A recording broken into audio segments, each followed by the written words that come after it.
So let's talk about leadership crisis and moments of leadership crisis that happen. Let's talk about how it happens, how to avoid it, and why so many boards don't avoid it. It's really interesting in times of leadership transition is one of the most dangerous times in an organization's life cycle. So what does leadership transition look like and what does it mean? So there's two main areas where this happens. One is where a successful founder has grown a business or an organization. It doesn't have to be a commercial business, could be a not-for-profit, could be an agency, could be all of those different things. And that under that person's leadership, the organization's been very successful. But it's time. Sometimes, for example, a founder has grown their business and been really successful because they're really good as a subject matter expert. The organization gets to a size where suddenly they're not having, or it's not suddenly actually, it's gradually they're not having fun anymore because they're spending more and more time managing investors, staff, shareholders, and they're not doing the thing that they started off that they loved. So they look to transition. It may be that the founder of the organization has been doing it for a really long time and is looking to transition out of the business through some kind of sale process. That's another transition moment. Another transition moment may be where a long-standing, well-regarded CEO has decided to move on or retire, or they're taking on a new challenge. And another transition moment can happen where it's become really clear that the founder or the CEO is no longer coping. So what got us here won't get us there. I guess the most famous version of that was when Apple asked Steve Jobs to leave for a while. Now,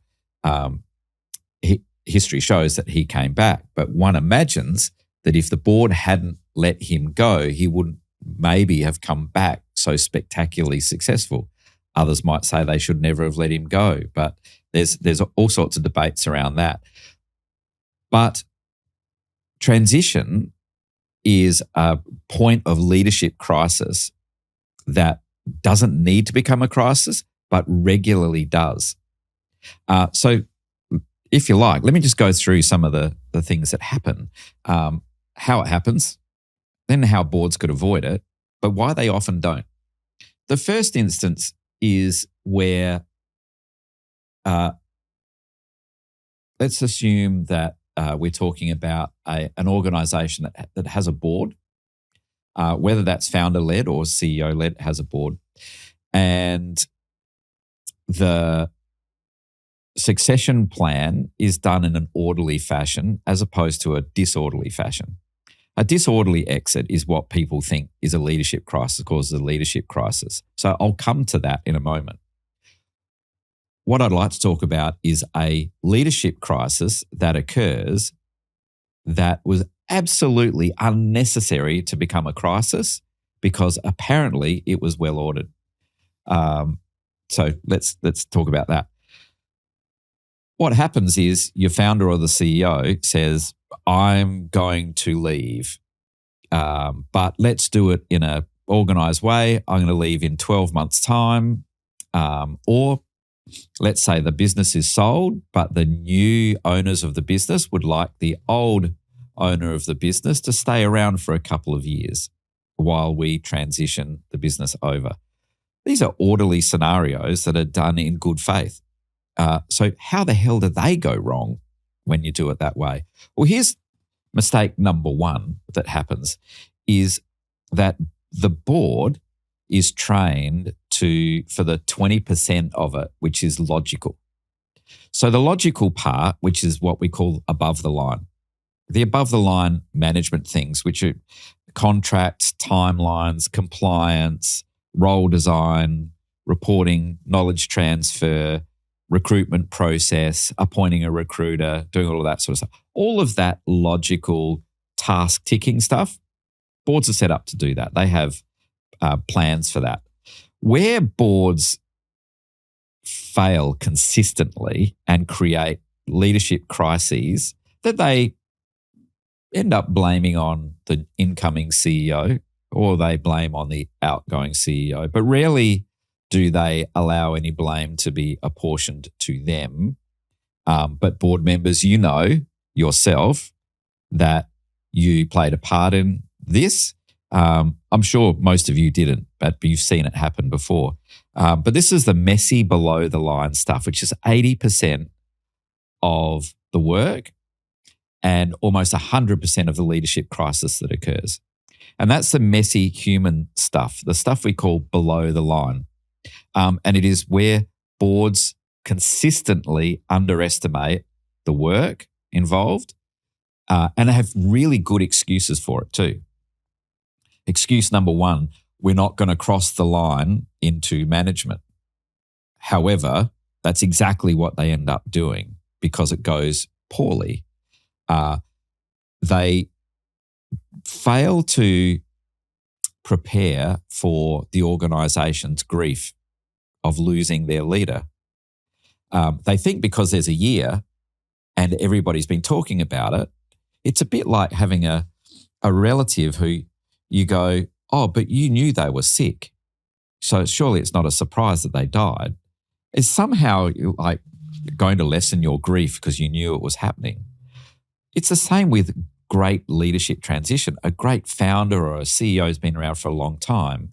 Even if you see it coming, there's going to be grief and you have to deal with that grief. And grief happens for different people in different ways at different speeds.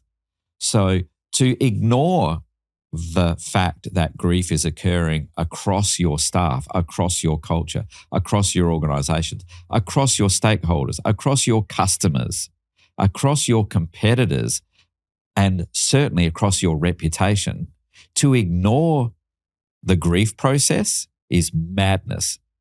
And do you know what? It happens consistently that boards leave that alone. Identity of the organization, identity of the board, identity of the outgoing CEO, the identity of the incoming CEO, the identity of the management team, the identity of the culture and how it shows up. The whole identity of the organization is challenged by the transition process. Just because you knew it was happening and there was time to do it, identity is not we'll send out a comms, we'll put out a new press release and do all of that sort of stuff. Done. Identity's taken care of. Identity is being recrafted, reinvented, re-talked about, re-ingested in the organization. Boards fail to oversee proper re-identification of their brand, their organization, their culture, their management structure. And as a result of doing that, they have a trust crisis occur. With an outgoing person, now, again, in the event where it's an outgoing person who's started to fail on the board and they've come to an agreement that they're going to leave, trust is clearly broken down. But we're assuming this is a good transition and a good planned transition. And there's a high level of trust. And often with a long-serving founder or a long-serving CEO, there is a high level of trust in all of the conversations that happen across the organization with that person. You know what's a mistake for the board to make is to confer that level of trust to the new person. And they make that mistake all the time where, oh, well, this is how we work with the old one. We're just going to have a new one and we're going to pick up where we left off. That's insane because that trust that you had with the old one was well earned. There was lots of history for that. And also, there was history in how that trust is protected, maintained, and a clear understanding of how that trust is lost. With a new person, you don't have any of that history. So that has to be earned. But boards make the mistake of conferring trust to the new person too quickly and not noticing how it's lost. That trust also has to be built with the staff, with the leadership team. That trust has to be built with customers. If you're a large organization and you deal with supply chains, or you're a large human service organization, you're working with government, It is not safe to assume that any of the stakeholders you're dealing with will trust the new person. So boards have to oversee the transition of trust and the building. And that is not a press release. That is not a PR job. That is actual below the line human contact and human management. So there are teams sometimes that have worked with your outgoing leader, and they've only ever worked for that outgoing leader. So this is going to be a shock for them. So what's the integration plan? All this below the line stuff is what boards consistently underestimate as part of the transition journey. So what's the first mistake they make? They start talking to recruiters because their problem, leader leaving, they go, leader replace. How hard could it be? Well, this is where it gets really hard. For a start, it's not the replacement of the role, as in one CEO out, new CEO in. That is not the solution to the problem. That is a leadership crisis that you have to manage and transition. Even when it's done in an orderly way, it's a leadership challenge. It's a leadership crisis. What happens as well when you go straight to a recruiter without having dealt with all the below the line issues is you can start to create problems that were unnecessary, that were foreseeable and avoidable. But this is not being critical of recruiters, right? The recruiter's job is to recruit. So, it's a fisher's job is to swim. A recruiter's job is to recruit. That's how they get paid. The board's job is to manage transition. The board's job is to avoid leadership crisis. So it is not the recruiter's job to help the board do that. It is the recruiter's job to help replace the body that left with a new body. Hopefully a competent one. But this leadership transition is where boards fail. And they fail consistently to do it well. What's the consequence? A year down the track, the board goes, gee, this new CEO we got isn't as good as we thought they would be. The CEO, 12 months down the track, goes, wow, this job isn't the job that I thought I was buying into. How's the trust going with that? How's the culture going with that? How are you going with the stakeholders? If in 12 months' time, you're now questioning each other. And how often do you hear that story? Where that story is most common is how often have you seen founders try and leave their organization and get in a professional CEO only to be back 2 years later having fired the CEO with a story of how you just can't trust CEOs and how no one can run this place without me. That is like super frequent. That's a leadership failure. That's a transition failure. Now, you may have chosen, your recruiter may have presented and you may have chosen the wrong CEO. That's a definite possibility. But I suspect that you botched the transition. Let's talk about then how that happens and what the botches look like. And then we can talk about how you might have avoided it.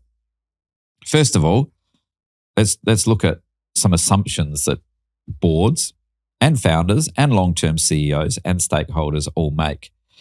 First assumption is that because we've planned for this, or boards, it's your job to design for this, whether it's a fast, unplanned exit or a orderly, kind exit. There's an assumption that the CEO or the founder is ready to leave. They say they're ready to leave because they're tired or they want to do something else, or investors have come in and they've received a life-changing payday. There's a whole lot of reasons why people start to say they're ready to leave the organization. But it is not safe to assume that they're as ready as they think they are. So letting go of the organization may be a decision that they've made, but letting go of the role that they've been holding and the identity they've been holding is not always part of the decision. It's also, on the other side, there's also a it's easy to assume that the board is ready for them to leave.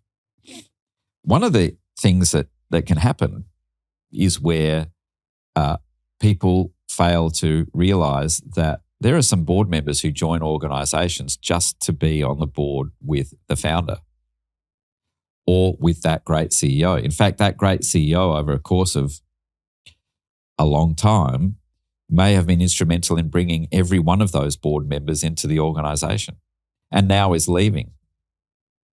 It is now 20% logically, the board gets it. 80% messy human, there's a bit of resentment here. I thought I joined to work with you. You're leaving. What do I do now? Do I stay as well or do I have to leave? I can't leave now because we're in leadership transition. It'll look like an even bigger crisis. You see how this doesn't get spoken about, by the way. These are all silent resentments. No one talks about this stuff. Here's another one that no one talks about. The board is set up for this. We can handle this. You're set up to handle the 20%, yeah. But very often the board's not set up to handle the 80%, to start to transition, to plan all of that transition. Many boards have operated for years as well as a collegial sort of way. The board reports come through, the questions they ask of the CEO that they've trusted for all of this time. They know what questions to ask. They know what looks on faces are. They know what challenges look like and how those challenges will be met. They don't know any of that stuff with the new person. And they make this false assumption that it'll just pick up where it left off. Here are the board reports. Here's the board meeting cadence. Here are the policies and procedures. Here are the board members. Look up their backgrounds. Off we go. Pick up where we left off. Doesn't work like that. How much energy do boards and individual board members put into building a relationship with the incoming CEO and letting go of the outgoing CEO? Here's a mistake that happens frequently. Again, remembering we're doing this successfully. The new CEO comes in. New CEOs love to fix stuff. New CEOs don't like to be in the shadow of the old CEO. And often, if the old CEO was really, really successful, that's a hard gig. It's much easier to come into an organisation where your predecessor was a bit of a failure and you're the hero coming in to rescue it. What if you're not coming in to fix it? New incoming CEOs have this propensity to dishonour the work of their predecessor. They try and fix things. It is up to the board to be very, very clear on and understand what needs to be changed, what needs to be preserved, and what the cadence and pace of those changes are. Because left unchecked, I guarantee the CEO, incoming CEO, no matter how good the predecessor was, will start to fix things. They'll start to make the organisation that they want to lead. Now, of course they should do that to some extent, but what's the organisation that the board wants led? This is this 80% failure that the board don't get into because they assume that they're set up for this, but they're set up for the technical process. We did the succession plan. We got the remuneration done. We selected the recruiter. We got 3 quotes from recruiters. We did a national search. We did X, Y, Z. All of that is tick box stuff. The real human stuff they fail to do. Every departure of a leader and every departure of whether it's a founder, long-term CEO, anybody, every departure has a story to it. Often the narrative that is the story is not the reality of the story. But the reality over time comes out. And so whether the narrative is true, partly true, or aspirational, the gap between the story and where reality lives is really important for the board to have a picture of, for the board to have a conversation with the outgoing CEO about, and the board to have a picture of the incoming CEO's narrative and how those all connect. Because too often leadership failure happens or crisis happens when the narratives don't match up, when the new person comes in or in the period in between the one going out and the new one coming in. It's really important the board holds that story. And people know whether the story is a story or whether it's the real picture. You've got to have that. But boards assume that they know what the story is. So here's a mistake, board members. I'm sure none of you have made this mistake, but you've seen other ones do it. And that is this, is that you don't go through a post-leadership discovery process. You don't have an independent person come in and hold the space in between you and the CEO role, whether that's the outgoing or the ingoing. The person who is there to simply listen and discover all the essential parts of your organization to feed back to you to make sure get held and or fixed by the new CEO. And I'll tell you where that failure actually happens. Boards, recruiting a CEO for a board is like the board saying, we're going to hire an engineer. You go, great. What's the project? What kind of engineer do you need? Just recruiting a generic, because this is what recruiters will do. They'll hire a generic engineer. They'll hire a generic CEO based on these stories of backgrounds and heroic stuff. Do you need an electronics engineer for a building project? Do you need a hydraulics engineer to fly a plane? This is crazy to not be specific about what you need. Do you need a builder? Do you need a reformer? Do you need a holder and evolver? Do you need, what kind of CEO do you actually need for the moment? Now, if you haven't done discovery as a board member, you're flying blind. If you think you know what the organization needs because the outgoing CEO told you, you're flying blind.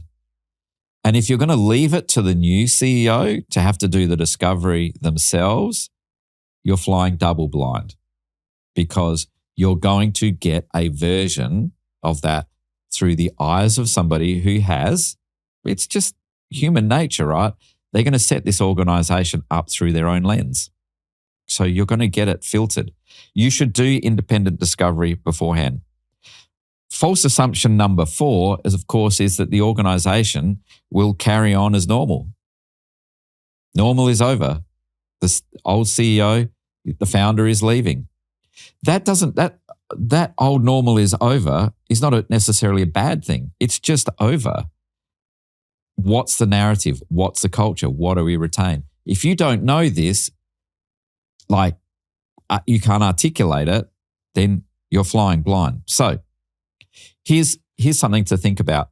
The cost of getting transition right is pretty modest. There are roles, a recruiter will tell you, get an interim CEO. Please don't get a seat warmer as the interim CEO. That is not as the board, unless you're going to, that interim CEO is been given a brief to go through 3 steps of process. A discovery process, work out what you think is happening, match it with reality, so match it with facts so you're dealing with reality. What is the underlying hypothesis of the business? Does the underlying hypothesis of the way the business works change because the leadership is changing? If stakeholder management is different, if supply chain management is different, if leadership management is different, the hypothesis of your business is different. How on earth can you do this without understanding that or doing a review of that? So discovery, hypothesis.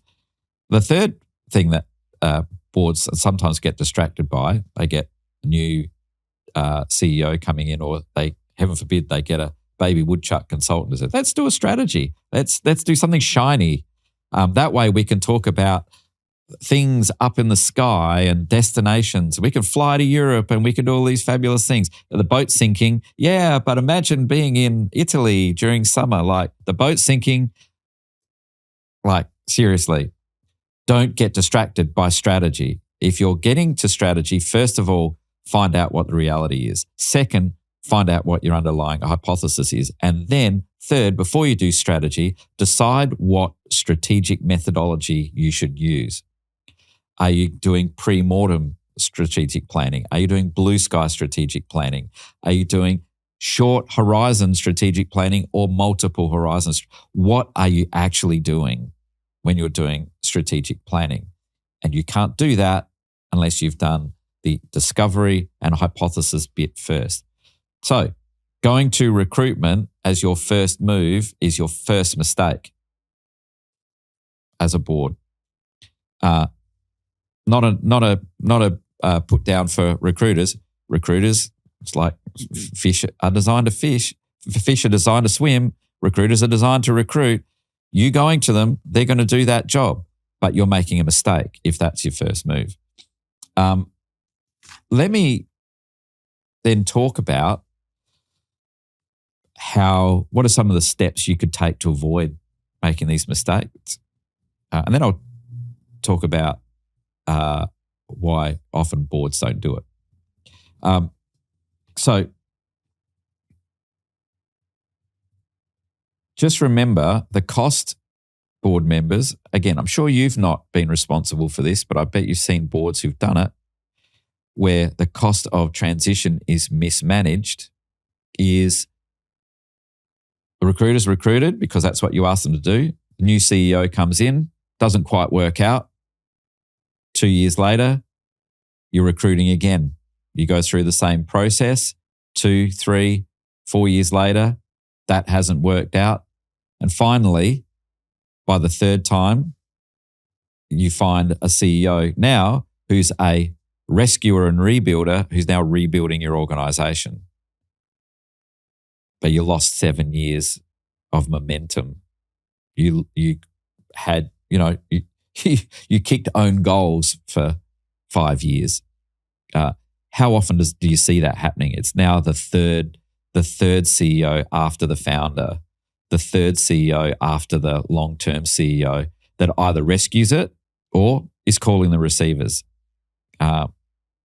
So many times that happens where perfectly good organizations by the third failed CEO transition are calling in the administrators.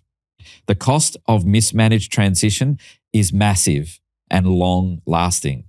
The cost of doing it well is modest and short-term.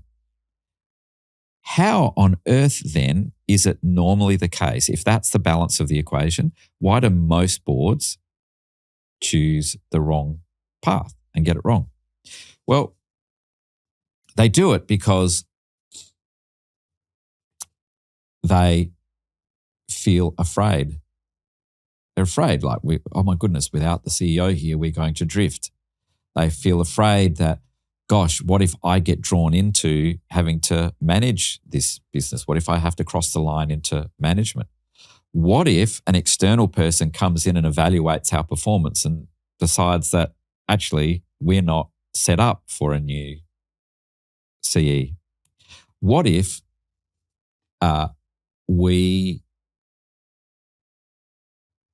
there is evidence, for example, that we've fallen asleep because great long-term successful CEOs, not deliberately or intentionally, but the board falls into a collegiate rhythm of, great, you're doing very well, and whenever an emergency comes up, we'll know you'll handle it and whatever. So they don't have the muscles. So 5 pillars of work that the board needs to do for the organisation in managing transition. Remember, this is before you call the recruiter. First of all, is build the muscles. Build the organisational muscles, including your own as a board, to do the 80% below the line as well as the above the line. Because transition mismanaged looks like this. a founder or a CEO who feels erased once they leave, that they feel that they become disruptive, disengaged, and quietly corrosive. Ever heard of stories of founders who've left? They spent the first year going, I'm just going to go fishing and play golf. Then after 9 months of that, getting bored, start looking back fondly at their organization only to see that the new CEO is changing it, and they start to meddle, or they start to talk badly in the marketplace around that, or even start thinking about sabotaging the CEO or working their way back into their organization, or even starting to work with a competitor. A founder or long-term CEO who feels erased rather than dishonored is a menace out in the marketplace. A new CEO who works into an uncleared building site. So the board says, this is a great organization. It's been left in good shape for you. And then after 3 months is like, what the hell is going on here? This is not in good shape. How's the trust going between the board and the new CEO when the board's sold you that this is in good shape and now you're finding it's not in good shape? As a new CEO, you're going, do these guys know what they're doing? Did they either sold me a pup or they didn't know? Either way, I'm questioning whether you can be trusted or whether you're competent. The board, I don't know many boards who respond positively to that kind of interrogation or being asked about that. And so straight away, this is now a dysfunction. What's gone from being a highly functional collegiate relationship now is not a highly collegiate functional relationship. And the board is often not ready for that. Now, sometimes they are, the best ones are, but many times they're not. And they're not ready for the conflict. So they start blaming the CEO for the conflict because as it happens, the timing must be the cause. So the board isn't ready and to handle those first fragments of conflict because they haven't had to deal with it, not conflict with their CEO. A team that loses trust at that point loses productivity. When they lose productivity, they lose performance. When they lose performance, the new CEO comes under pressure or the new board comes under pressure because shareholders start asking questions about leadership, not just leadership of the CEO, leadership of the board. And that starts causing even more leadership tension. Can you see how it starts to fragment because of it? And funders who came in and backed the organisation because of the leader, but now the leader's left, started to feel a little bit gypped, a little bit, unsure. And they start to walk away. But if leadership transition done really well, what does that look like? Leadership transition that's done really well is where the founder or the long-term CEO is honoured, leaves with dignity, and their legacy is remembered within the organisation and is honoured. That's not just for the ego of the outgoing CEO. That's for the safety of all of those staff and leaders and stakeholders and suppliers who fondly remember that work, that it's not erased. It's so important that is not erased, and not just for the outgoing CEO's ego, but for everybody else. That the new CEO inherits a cleared sight, that the story that they've been told about the work that needs to be done is the true story, is an accurate reflection, that the foundations are as secure as you say they are, or if they're not, that you say they're not, and the new incoming CEO knows what to do. That a transition done really well has a board that's governing with confidence, and this is the important part, renewed capability. Not the old capability it had before, but renewed capability. And it's really thought about it because it's done the discovery, it's done the preparation, it's honoured the outgoing, it's prepared the new one, and it is reviewed its own performance and its own capability. And sometimes it may have decided to refresh some of its own board members and its own composition to improve its capability for the new organisation. Transition done really well has the executive team and leadership team manage continuity even when there's no CEO.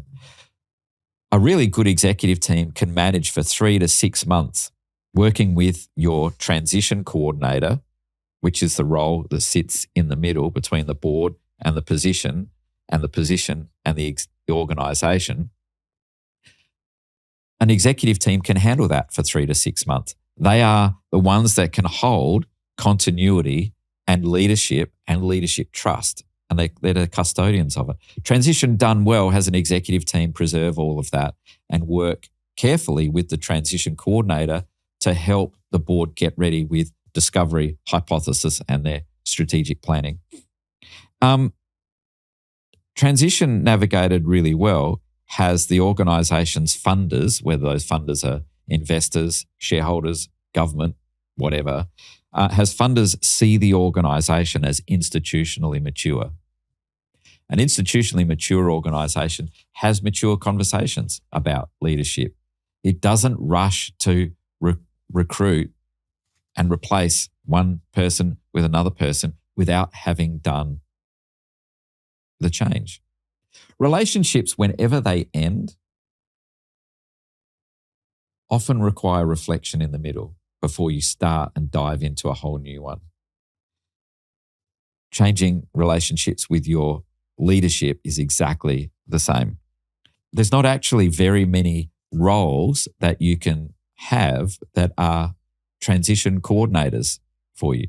There are new CEOs, or there are interim CEOs or interim executives or fractional executives.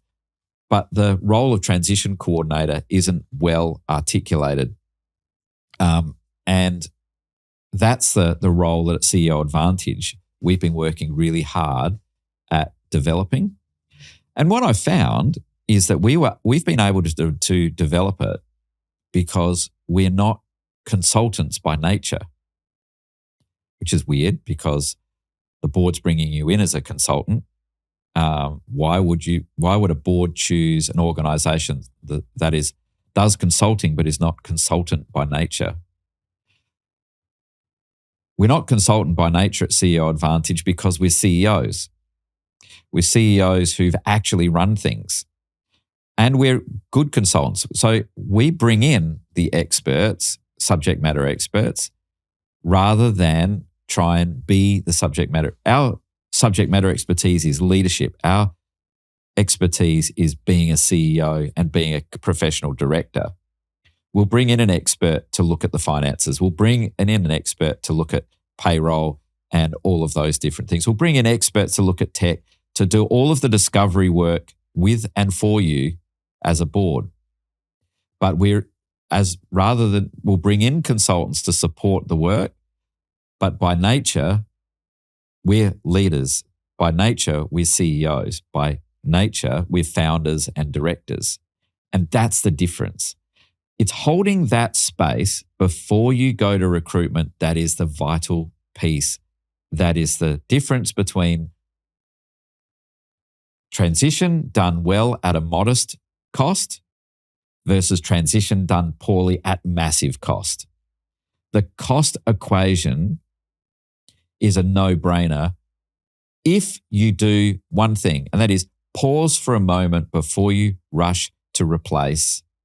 Pause for a moment before you rush to recruit and think about, do we want to do transition well? Do we understand what it takes to do transition well? Do we have the capacity and capability to do transition well? And do we even plan to do transition well? Because hoping to transition well is not a strategy. Hoping and good faith in transition planning is not a plan at all. So CEO Advantage have designed this work. We're experienced at doing this work. We love doing this work. We love doing strategy. We love doing discovery.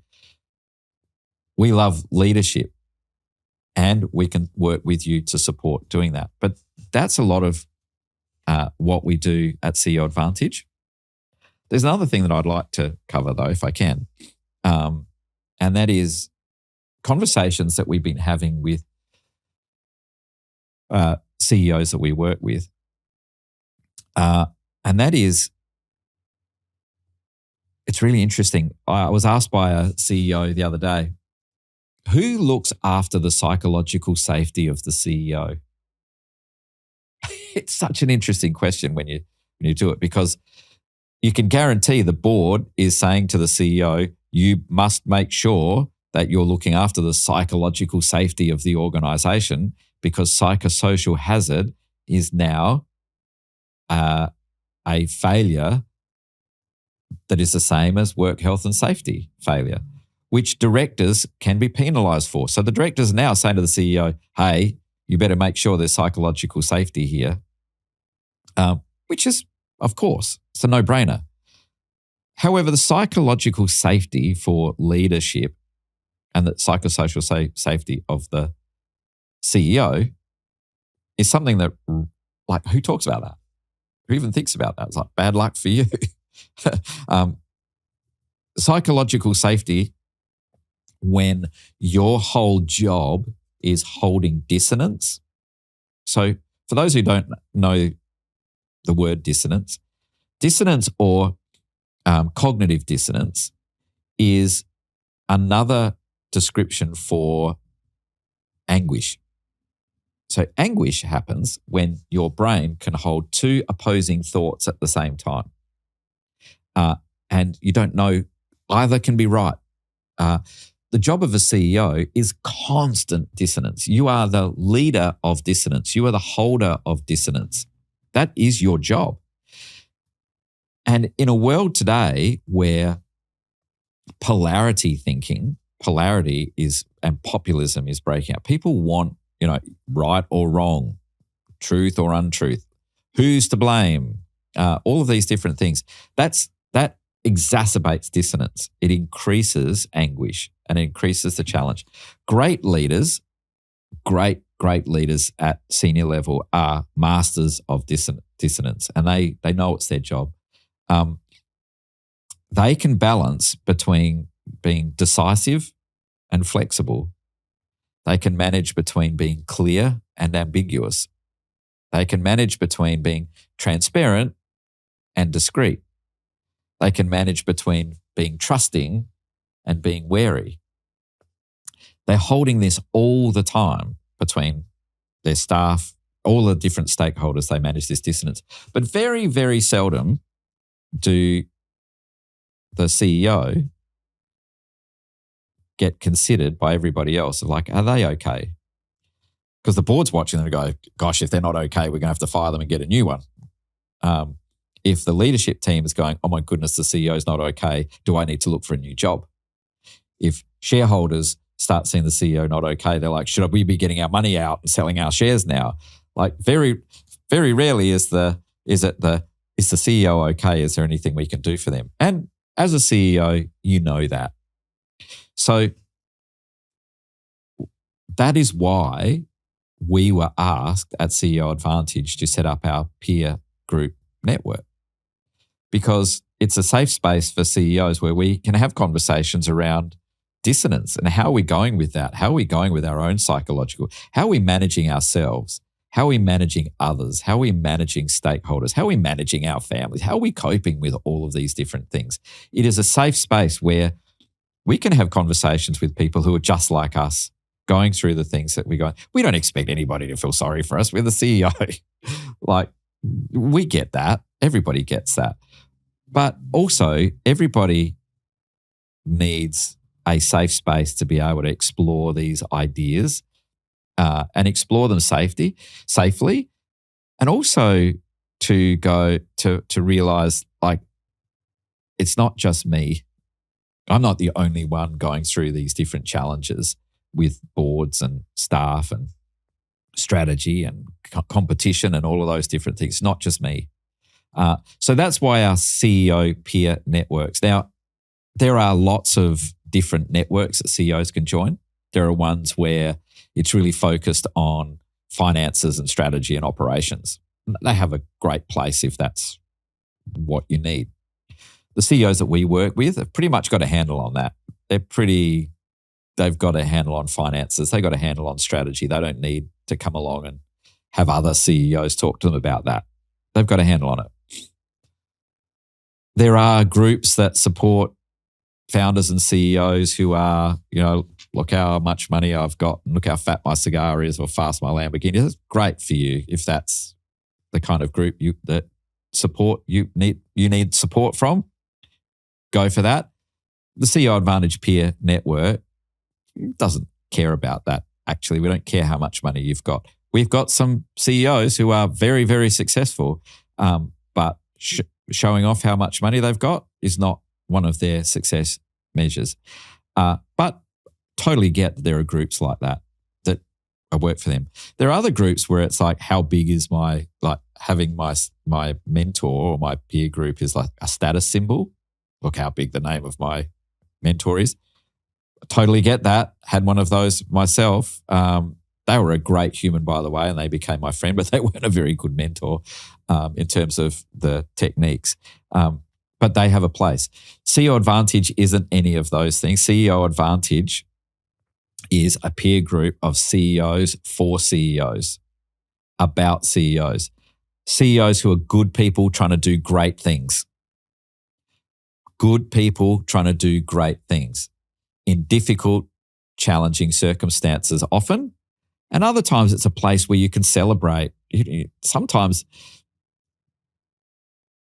only sitting amongst other CEOs can you say, you won't believe what I just did, or we just had this great win, or we had this great success.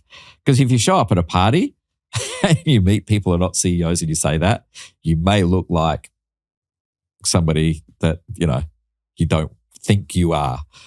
But in amongst a group of CEOs, it's a safe place to go, yeah, we did this stuff. So, we support you through the highs and the lows. Polarity thinking, though, is such a wicked challenge for CEOs in amongst the organizations, where people want certainty because they think certainty is the opposite of uncertainty, and they're looking for you to provide it. And you're the holder of dissonance. You're the holder of anxiety all of the time. And you've got to navigate that and keep people together. So that neighborhood is a challenging neighborhood. You can't spend all your time in that dissonance neighborhood. CEO Advantage peer groups, we do things like the CEO Day Off, where we just actually go for a drive in some cars and have conversations amongst other CEOs. We just take the pressure off. Put your phone away. One of the tips that we give our CEs, particularly the ones who are really getting crushed under pressure at the moment, is notice how you're showing up, because the organization will reflect the way you're showing up. If you're showing up under pressure all the time, busy, two things are evident. You may not intend this, but two things are evident. One is if you're busy, here's what it sounds like in a meeting. Hey guys, I know we're all really busy at the moment, so I'm just going to get straight to it. You think you moved quickly. You think you were efficient.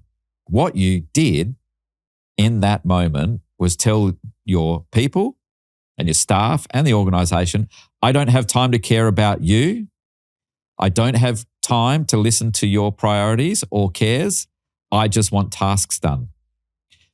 Those are the CEOs that I meet 6 months down the track going, my biggest problem is I can't find people who care about the work. It's like, yeah, because you demonstrate care for them so well, don't you? Because you hustle. You show up, you're moving all the time. You sort of go, how you going? But you don't wait to find out how they're going. You've moved on to the next thing. Our CEO peer network is a group of people where a safe environment where we can call that out or we can ask that, and it's safe. No one's judging you for that because we've all done it. All of us have done it at some point. So yeah, polarity thinking and holding dissonance is one of those conversations that as CEOs, when do you ever talk about that? Not in polite company. That's a CEO Advantage. That's where we talk about that and many, many, many other CEO leadership issues that you can't talk to the chair about, can't talk to your partner about, can't talk to your staff about. But you can talk to other CEOs about. That's what we do. And that's the safe place we create.